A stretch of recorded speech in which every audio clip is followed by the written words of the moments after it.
continuing our series that we started 2 weeks ago called Discipled. And we're asking a simple but incredibly important question. What does it really mean to follow Jesus? And at its core, following Jesus is not just about what we believe, it's about what we are becoming. You know, the call to be a disciple is a life that is shaped by His influence, His teaching, His example. It's the daily decision to align our lives with His will and walk in His ways. And in week 1, we looked at Luke chapter 9, verse 23, where Jesus presents both the call and the cost of discipleship. He presents 3 specific marks of discipleship. He talks about denial and dedication and direction. That is, we are called to deny ourselves, take up our cross daily, and follow Him. And then last Sunday, we stepped into one of the most defining moments in the life of Peter, one of Jesus' most famous disciples, the night that he walked on water in the midst of the storm. And as we looked at that story, we saw that it's more than just a miracle. It's a snapshot, a picture of what true discipleship looks like. From Peter's experience, we learned the importance of listening to Jesus, looking to Jesus, and leaning on Jesus during those difficult moments when we stumble and fall. And today, we come to one of the most direct and defining statements Jesus ever made about what it means to be His disciple. He says in John 13, verse 34, "By this, everyone will know that you are my disciples." And let's just pause there, because you need a moment to take in the weight of what Jesus just said. Whatever follows is going to reveal what truly sets His disciples apart from everyone else in the world. It's going to answer the question, what makes a disciple recognizable? What is the one thing that the world should be able to look at you and say, oh, that person must be a disciple of Jesus. That must be a Christian. That must be a Christ follower. Now, we might think that he would say something along the lines of, you know, it's faith or it's obedience, or maybe it's even the church that you attend. But instead, Jesus says this, verse 35, again, the whole thing this time. "By this, everyone will know that you are my disciples, if you love one another." In this sweeping statement, Jesus identifies love as the defining characteristic of His disciples. Not just one trait among many, but the distinguishing mark, the thing that really stands out. But to truly appreciate the depth of this declaration, we need to see it in context. On the eve of His crucifixion, Jesus is gathered with His disciples in an upper room in Jerusalem.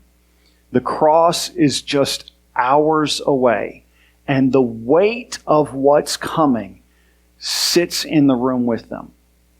And in these final moments, Jesus is preparing His disciples for what it truly means to follow Him after He's gone. And it's in that setting, on that night, that Jesus makes this striking statement about love. But before He speaks those words, He does something that would have caught everyone in the room completely off guard. And that moment becomes the clearest picture of what Christian love really looks like. Which brings us to the first revelation of the evening contained in this passage, and that is the model of love. Discipleship, again, and I've reiterated this over and over, is at its core about imitation, right? It's about becoming like Jesus. And so Jesus doesn't just call us to love one another without first showing us what that kind of love looks like. What does He mean by love one another? And on that night in the upper room, the setting itself tells the story. The spring rains would have turned the Palestinian dirt into thick mud. You know, the roads and the streets would have been messy, and with open-toed sandals, it wouldn't take long for feet to become caked in dirt and grime.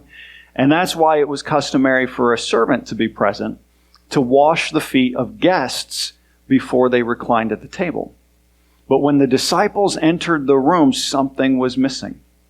There was a basin of water, there was a towel, but there was no servant. And apparently no one volunteered. So while the disciples took their seats around the table, tracking mud all throughout the room, each one aware of the need but unwilling to do anything about it, Jesus stood up. And the Bible says in John 13, verse 4 and 5, so he got up from the table, took off his robe, wrapped a towel around his waist, and poured water into a basin.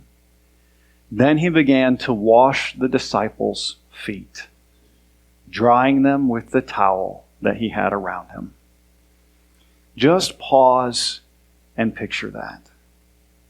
The Son of God, the Alpha and the Omega, the one who has been worshipped by angels since the beginning of time. It's shocking, it's humbling that he would get on his knees and wash dirty feet. But it's also deeply moving. And what makes this even more powerful is that Jesus knew exactly whose feet he was washing. He washed Peter's feet, knowing that Peter would soon deny him. He washed the other disciples' feet, knowing that they would all scatter and run and abandon him in his greatest hour of need. He even washed Judas's feet, knowing that Judas was about to betray him within hours. This wasn't just an act of humility. It was an act of intentional, undeserved, and unrelenting love. When he finished, he looked at his disciples and he says, this is verse 12 through 15, "Do you understand what I was doing? You call me teacher and Lord, and you're right, because that's what I am. And since I, your Lord and teacher, have washed your feet, you ought to wash each other's feet. I have given you an example to follow. Do as I have done to you." In other words, Jesus is saying, I am the model. I am the standard. As Lord and teacher, you are to follow my example. Now go and do what I have done.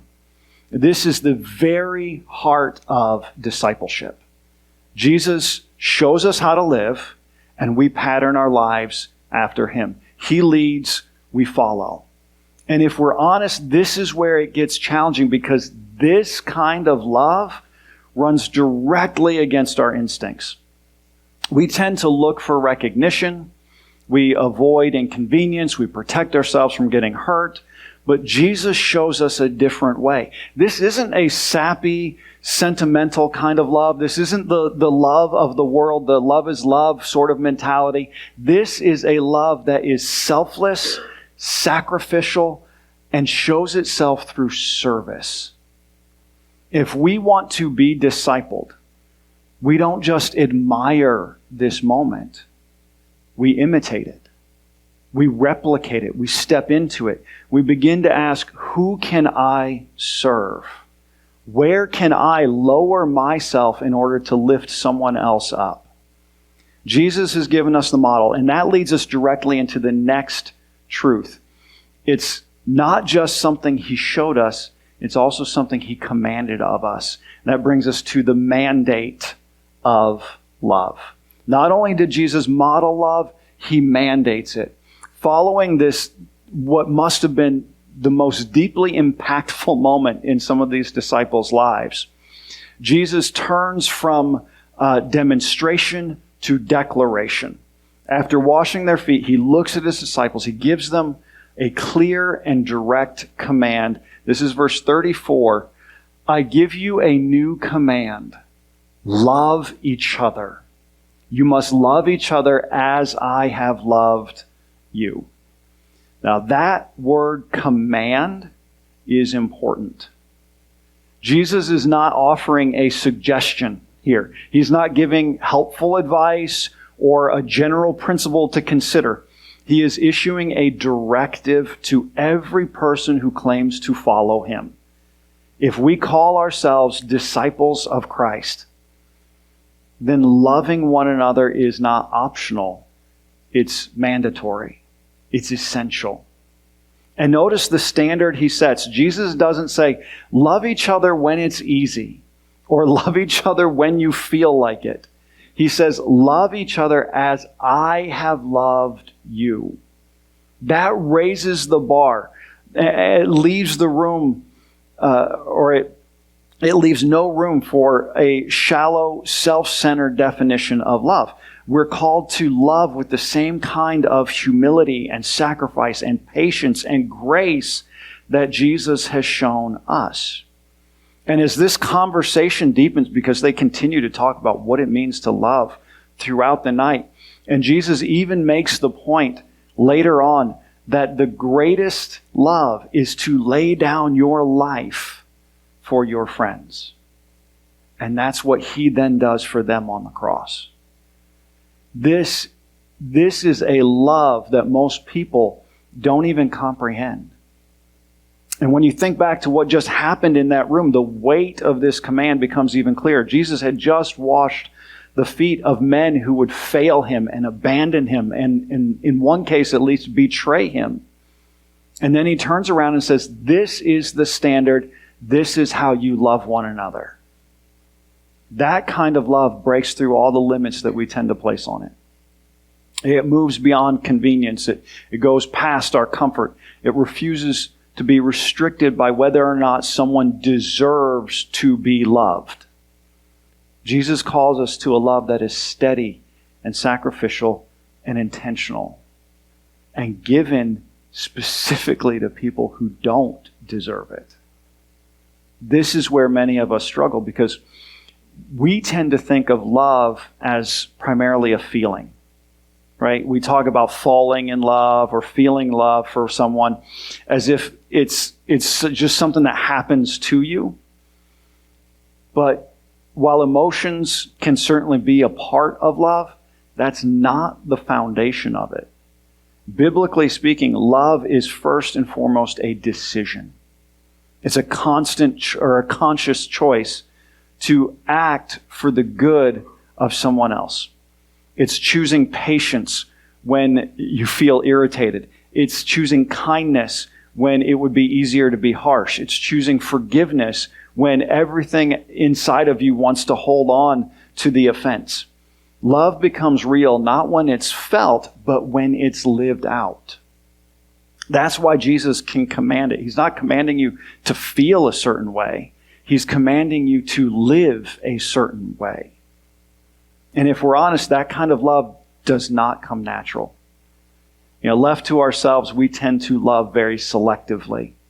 We love the people who are easy to love. We love the people who agree with us, who treat us well, who make life more comfortable for us. But Jesus calls us beyond that kind of limited love. In fact, Jesus once said, this is Luke chapter 6, verse 32, if you love those who love you, what credit is that to you?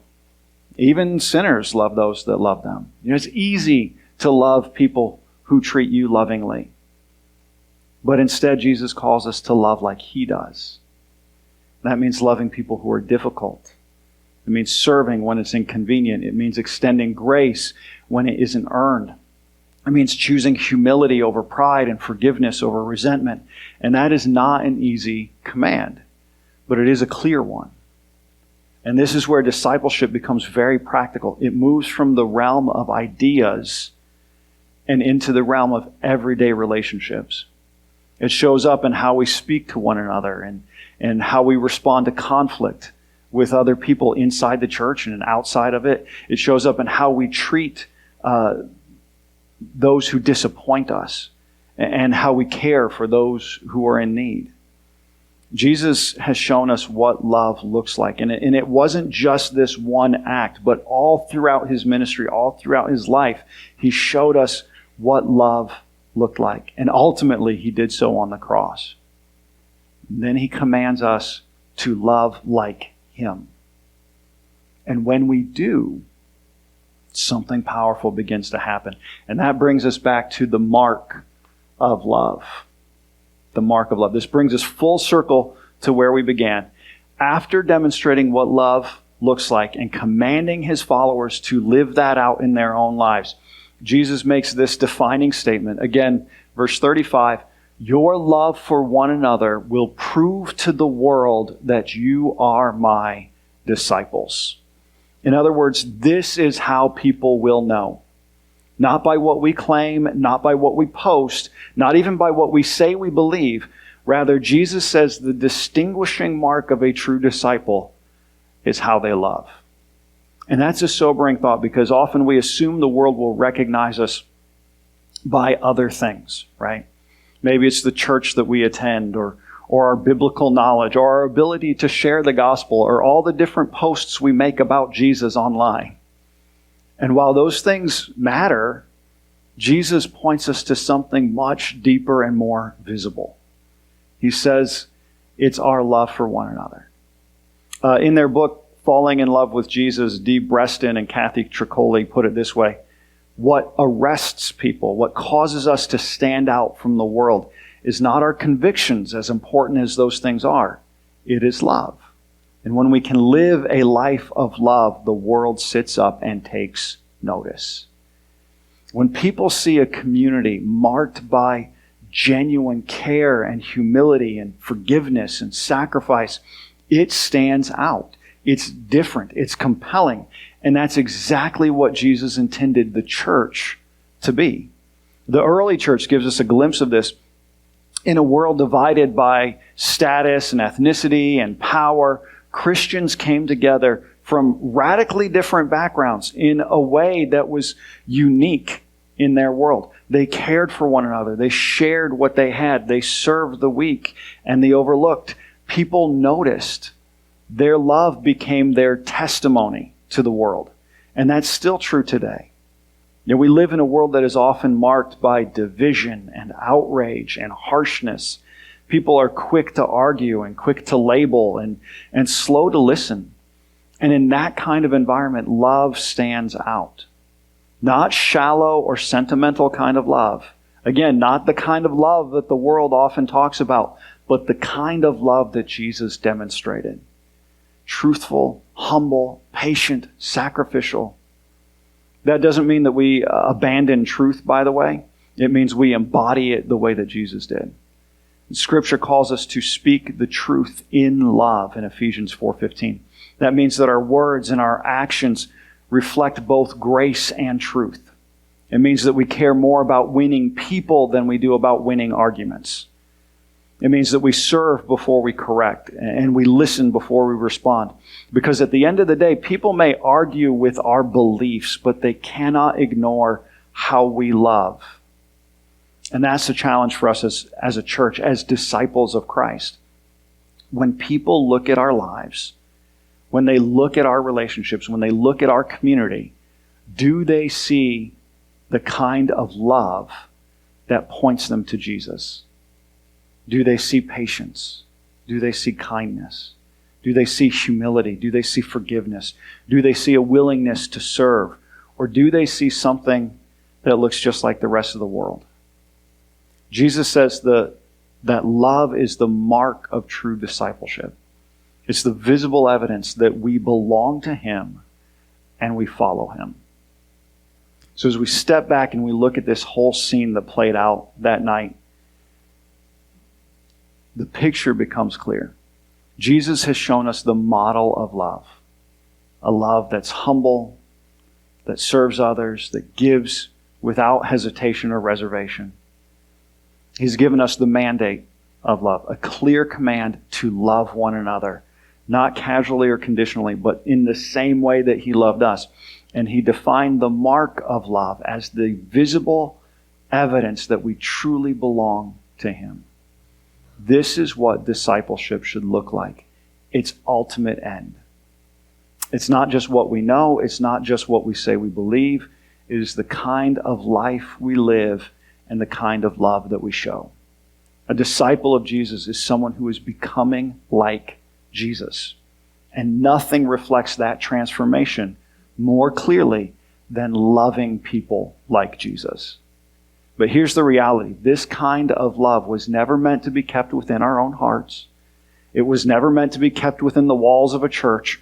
It was meant to be seen by the world. It was meant to be experienced by those outside of Christ. It was meant to point people to Jesus. And that's where we're headed next. Next week, we're going to wrap up this series by looking at the fact that Jesus calls us not just to be disciples, but to make disciples. And he invites us into his mission to reach the world. So as we close today, I want to invite you to consider your next step in discipleship. Maybe you've put your faith in Jesus, you've trusted him for salvation, but when you take an honest look at your life, it isn't reflecting these marks of discipleship. Today, Jesus' invitation to you is simple but personal.